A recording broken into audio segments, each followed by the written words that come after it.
अमरावती जिल्ह्यातल्या वरुड येथे गेल्या अनेक दिवसांपासून कुठल्या ना कुठल्या वादामुळे चर्चेत असलेले वादग्रस्त नगरसेवक सौरभ उर्फ मुन्ना तिवारी यांचा कार्यकाळ नेहमीच वादग्रस्त राहिलेला आहे।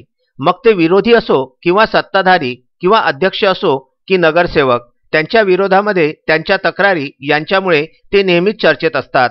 प्राप्त माहितीनुसार बुधवारी दुपारचे सुमारास 3 वाजताचे दरम्यान प्रहारचे नगरसेवक मुन्ना तिवारी नगर परिषद कार्यालयामध्ये पाणी पुरवठा कार्यालयात बसले असताना तेथेच लेखापाल पदावर कार्यरत असलेले दिलीप आमले व त्यांचा मुलगा सोमेश दिलीप आमले यांच्यामध्ये पूर्वीच्या वैमनस्यातून वाद झाला। या वादाचे रूपांतर हाणामारीपर्यंत जाऊन पोचले।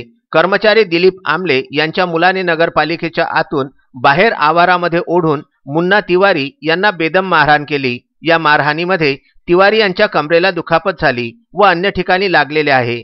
त्यांनी लगेचच पोलीस स्टेशन वरुड येथे जाऊन नगर परिषद कर्मचारी दिलीप आमले व त्यांचा मुलगा सोमेश आमले यांच्या विरोधामध्ये पोलिसांकडे तक्रार दिली। पोलिसांनी वडील व मुलावर भारतीय दंडविधानाचे कलम 323, 504, 506 नुसार गुन्हा दाखल केलेला असून पुढील तपास ठाणेदार प्रदीप चोगावकर करीत आहेत। विदर्भ न्यूज करिता वरुड येथून रुपेश पांडे यांचा हा वृत्तांत।